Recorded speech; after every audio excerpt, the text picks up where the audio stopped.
Praise the Lord. मसीह जो हमें ठोकर खाने से बचा सकता है और अपनी महिमा की भरपूरी के सामने मगन और निर्दोष करके खड़ा कर सकता है, उसकी महिमा और स्तुति हो। हालेलुया। मत्ती 16:18 में यीशु मसीह ने पतरस से कहा, मैं तुझसे कहता हूँ कि तू पतरस है और मैं इस पत्थर पर अपनी कलीसिया बनाऊंगा और अधोलोक के फाटक उस पर प्रबल न होंगे। कलीसिया शब्द यूनानी शब्द एक्लेसिया से आया है, जिसका अर्थ है बुलाए हुए लोग, मंडली या सभा। कलीसिया हर कुल, भाषा, बोली और जाति के लोगों का एक समूह है, जिन्हें अंधकार से निकालकर मसीह की अद्भुत ज्योति में बुलाया गया है। पहला पतरस 2:9-10 के अनुसार, तुम एक चुना हुआ वंश और राजपदधारी याजकों का समाज और पवित्र लोग और परमेश्वर की नीच प्रजा हो, कि उसके गुण प्रकट करो। तुम पहले तो कुछ भी नहीं थे, पर अब परमेश्वर की प्रजा हो। तुम पर दया नहीं हुई थी, पर अब तुम पर दया हुई है। कलीसिया उन सभी लोगों से मिलकर बनी है जिन्हें मेमने के लहू से छुड़ाया गया है और एक उद्देश्य के लिए अलग किया गया है।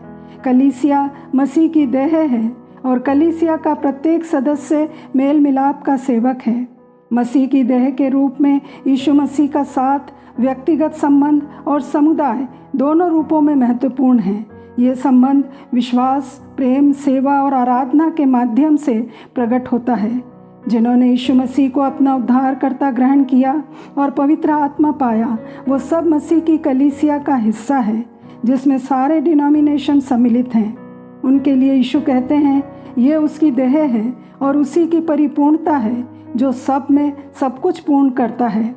इफिसियों 5 में कहा गया है, मसीह ने कलीसिया से प्रेम करके अपने आप को उसके लिए दे दिया कि उसको वचन के द्वारा जल के स्नान से शुद्ध करके पवित्र बनाए, क्योंकि किसी ने कभी अपने शरीर से बैर नहीं रखा, वरन उसका पालन पोषण करता है, जैसा मसीह भी कलीसिया के साथ करता है। यीशु अपनी कलीसिया को संजोते हैं, उससे प्रेम करते हैं, उसकी परवाह करते हैं, उसके साथ जुड़े रहते हैं और उसे कभी न छोड़ने का वचन दिया है। वह उसमें चल रही बुराई के हर विवरण को जानते हैं। वे उन पापों को जानते हैं जिन्हें हम छिपाने की कोशिश करते हैं। उसके पापों की गहराई को जानते हैं, फिर भी उससे प्यार करते हैं। वह दिन आ रहा है जब यीशु कलीसिया को अपने सामने शानदार तरीके से पेश करेंगे और वह उस दुल्हन के समान होगी जो अपने पति के लिए श्रृंगार किए हुए हो। अपनी दुल्हन को इस दिन के लिए वो सजा रहे हैं जब वह उनके सामने पेश की जाएगी। हर आँख उसे अद्वितीय वैभव में देखेगी। संसारिक दुल्हन अपने दूल्हे के लिए खुद को तैयार करती है, लेकिन यीशु मसीह अपनी दुल्हन के लिए कुछ अलग करते हैं। वह जानते हैं कि वह खुद को मसीह की दुल्हन बनने के लिए पर्याप्त रूप से शुद्ध और परिपूर्ण नहीं बना सकती है, इसलिए वो खुद दुल्हन को तैयार करते हैं। यशाया 1:18 में लिखा है, आओ हम आपस में वाद विवाद करें। तुम्हारे पाप चाहे लाल रंग के हों तो भी वह हिम के समान उजले हो जाएंगे, और चाहे अर्गवानी रंग के हों तो भी वह ऊन के समान श्वेत हो जाएंगे। जबकि हमारे पाप हमें दंड और मृत्यु दिलाते हैं, क्रूस पर मसीह की मृत्यु ऐसा कर देती है मानो वह अस्तित्व में ही नहीं है। हमारे पाप अब उसके हैं और उसकी धार्मिकता अब हमारी है। यीशु सच्ची कलीसिया को शुद्ध स्त्री के रूप में दर्शाते हैं, जैसा कि प्रकाशित वाक्य 1978 में कहा गया है, आओ हम आनंदित और मगन हों और उसकी स्तुति करें, क्योंकि मेमने का विवाह आ पहुंचा है और उसकी दुल्हन ने अपने आप को तैयार कर लिया है। उसको शुद्ध और चमकदार महीन मलमल पहनने का अधिकार दिया गया, क्योंकि उस महीन मलमल का अर्थ पवित्र लोगों के धर्म के काम है। पुराने नियम में भविष्यवक्ता अक्सर परमेश्वर के लोगों को एक प्यारी दुल्हन के रूप में चित्रित करते हैं, जो अक्सर एक व्यभिचारी पत्नी भी होती है। परमेश्वर को एक वफादार पति के रूप में देखा जाता है, जो बार बार अपनी दुल्हन का पीछा करता है और उसे वापस जीतता है। होशे 3 में होशे को परमेश्वर द्वारा निर्देशित किया गया है कि वह अपनी पत्नी के प्रति वफादार रहे, जो बार बार उसके प्रति विश्वासघात करती रही। यह हमें एक तस्वीर देता है कि हमारे विश्वासघात के सामने परमेश्वर कैसा है। अपने व्यभिचारी लोगों को छोड़ने के बजाय परमेश्वर स्वयं इमैनुएल के रूप में हमारे बीच में रहने के लिए निकट आ गए। यीशु भी स्वयं को दूल्हा कहते हैं। दूसरा कुरिन्थियों 11:2 में पौलुस कलीसिया को पत्र लिखते हुए कहते हैं, क्योंकि मैं तुम्हारे विषय में ईश्वरीय धुन लगाए रहता हूँ, इसलिए कि मैंने एक ही पुरुष से तुम्हारी बात लगाई है कि तुम्हें पवित्र कुंवारी के समान मसीह को सौंप दूँ। परमेश्वर जो सृष्टि करता है, उन्होंने एक पुरुष और स्त्री के बीच विवाह की रचना इसलिए की ताकि यीशु मसीह जो कि दूल्हा है और उसकी कलीसिया जो कि दुल्हन है के शाश्वत रहस्य की ओर संकेत कर सके। कलीसिया की मंगनी हो गई है और उसे यीशु मसीह की भावी दुल्हन होने का वादा किया गया है। यीशु के साथ आध्यात्मिक विवाह अभी पूरा नहीं हुआ है। यीशु का अभी आना बाकी है। यह सत्य नए नियम से शुरू नहीं हुआ है, बल्कि हजारों साल पहले पुराने नियम में शुरू हुआ था।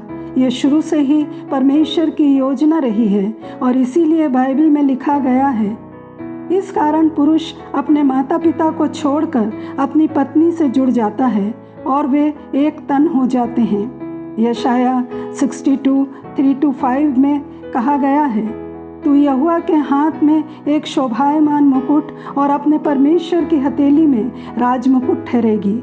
जैसे दूल्हा अपनी दुल्हन के कारण हर्षित होता है, वैसे ही तेरा परमेश्वर तेरे कारण हर्षित होगा। होशे 2:19 और 20 में भी लिखा है, मैं सदा के लिए तुझे अपनी स्त्री करने की प्रतिज्ञा करूँगा और ये प्रतिज्ञा धर्म और न्याय और करुणा और दया के साथ करूँगा। ये सच्चाई के साथ की जाएगी और तू यहोवा को जान लेगी। ये रहस्योद्घाटन दूल्हे के लिए है, जो प्रकट करता है यीशु मसीह में हम कौन हैं और किसके हैं और हमारी पहचान किसके साथ है। हालांकि हमने विवाह के अर्थ को कम होने दिया है, क्योंकि हम विवाह को अपनी ज़रूरतों को पूरा करने का एक तरीका मानते हैं, परंतु बाइबल में विवाह यीशु को दूल्हा और कलीसिया को दुल्हन के रूप में देखने की गहरी वास्तविकता की ओर इशारा करता है। हे पतियों, अपनी पत्नी से वैसा ही प्रेम करो जैसा मसीह ने कलीसिया से किया। यीशु ने कलीसिया के लिए क्या किया? वह उसके लिए मरा। बाइबल पतियों को निर्देश देती है कि वे अपनी ज़रूरतों को एक तरफ रखकर वाचा के एक हिस्से के रूप में उससे त्यागपूर्ण प्रेम करें और पत्नियां पति का आदर करें। परमेश्वर हमें एक दूसरे का आदर करने के माध्यम से यीशु के स्वरूप में ढालना चाहते हैं। यही हम पवित्र आत्मा में देखते हैं। परमेश्वर का पारस्परिक सम्मान होता है और वह विवाह इसी को दर्शाता है। मसीह के साथ घनिष्ठता ही वह मार्ग है जिसमें अच्छाई जन्म लेती है। वही हमारे हृदय में ऐसा प्रेम उत्पन्न करते हैं, परंतु चर्च लोगों को विवाह का उद्देश्य समझाने में असफल रहा है। इसलिए उसे मसीह लोग व्यक्तिगत संतुष्टि के साधन के रूप में स्वीकार करते हैं, जिससे विभिन्न समस्याओं का सामना करना पड़ता है। नीति वचन 12:4 में लिखा है, भली स्त्री अपने पति का मुकुट है, परंतु जो लज्जा के काम करती वह मानो उसकी हड्डियों के सड़ने का कारण होती है। मलाकी 2 में भी कहा गया है, क्योंकि यहोवा तेरे और तेरी ब्याही हुई स्त्री के बीच साक्षी हुआ था, जिससे तूने विश्वासघात किया। क्या उसने एक ही को नहीं बनाया, जबकि और आत्माएं उसके पास थीं? और एक ही को क्यों बनाया? इसलिए कि वह परमेश्वर के योग्य संतान चाहता है। इसलिए तुम अपनी आत्मा के विषय चौकस रहो। जैसे बाइबल के समय में सगाई का समय वह समय होता था और आज भी होता है, जिसके दौरान दूल्हा और दुल्हन शादी तक अलग रहते हैं, वैसे ही कलीसियाई युग में मसीह की दुल्हन अपने दूल्हे से अलग रह रही है और इस समय में उसकी जिम्मेदारी है कि वह उसके प्रति वफादार रहे। परंतु मसीह को अपनी दुल्हन के प्रति शिकायत है। वो शिकायत ये है, मुझे तेरे विरुद्ध ये कहना है कि तूने अपना पहला सा प्रेम छोड़ दिया है। तू उस स्त्री इज़ाबेल को रहने देती है जो तुझे व्यभिचार करने को भरमाती है। तू जीवित तो कहलाती है, पर है मरी हुई।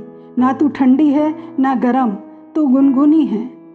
परंतु फिर भी पूरी बाइबल में परमेश्वर ने अपने लोगों का अथक जुनून के साथ पीछा किया है और उसे वापस पाने के लिए जो कुछ भी करना पड़ा वह किया है। वही आज यीशु अपनी कलीसिया के लिए कर रहे हैं और वापस आने के पहले उसे तैयार कर रहे हैं। मेरे प्रियो, मसीह ने अपनी दुल्हन को उसकी अभक्ति में चुना, ना कि उसके अंदर किसी प्राकृतिक सुंदरता के कारण। जैसे दूल्हा अपनी दुल्हन से प्यार करता है, वैसे ही मसीह अपनी कलीसिया से प्यार करते हैं। सिर्फ शब्दों से ही अपने प्यार का इजहार नहीं किया, बल्कि बलिदान के जरिए दिखाया भी। यह एक ऐसी प्रेम कहानी है जिसमें प्रेमी अपना महल, अपना सिंहासन सब कुछ छोड़कर अपनी प्रिय को बचाने के लिए निकल पड़ता है, जो हर चीज़ में उसका पालन पोषण करता है, उसे अकेला नहीं छोड़ता। वह उसका साथ देता है, देखभाल करता है और हर चीज़ में रक्षा करता है। हालांकि चर्च पापी लोगों से बना है, लेकिन उसकी महिमा की प्रतीक्षा में है। जब परमेश्वर अपने चर्च को देखें, तब वह उसे संपूर्ण और पवित्र बना हुआ देखें।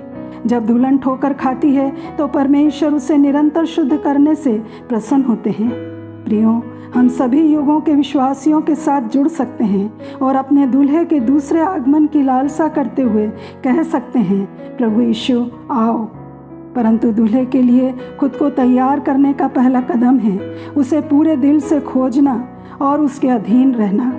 फिर इसके आगे पवित्र आत्मा को अपने जीवन में काम करने की अनुमति देना, दूसरों के प्रति प्रेम, करुणा और दया का हृदय विकसित करना, समय के संकेतों के प्रति सजग और सतर्क रहना और किसी भी क्षण उससे मिलने के लिए तैयार रहना। यद्यपि हम जानते हैं कि हमारे दिल और दिमाग शुद्ध नहीं हैं, परंतु यीशु का दर्शन, उनका लक्ष्य दुल्हन के लिए हमारा पवित्रीकरण है और इसके लिए उनके पास महान दृष्टि है। हम अभी तक वे लोग नहीं हैं जिनकी कल्पना परमेश्वर ने हमें बचाते समय की थी, लेकिन वो हार नहीं मान रहे हैं। वह समय आएगा जब हम बिल्कुल यीशु जैसे होंगे। यीशु और उसकी दुल्हन के बीच असीम अंतरंगता का रिश्ता है। ये उनका काम है, हम उसे मिटा नहीं सकते। यह एक आनंदमय रहस्य है। तो हमारे लिए व्यक्तिगत विश्वासी के रूप में और मसीह की सामूहिक दुल्हन के रूप में मसीह के बाहर जीवन या प्रेम की तलाश करना व्यभिचार है। यह हमारे दूल्हे के साथ एक कड़वा विश्वासघात है। हम सचेत रहें और प्रार्थना करते रहें कि प्रतिदिन उसकी दुल्हन के रूप में खुद को सजाएं और उसकी समीपी का आनंद लें और उनकी वापसी की प्रतीक्षा करते रहें।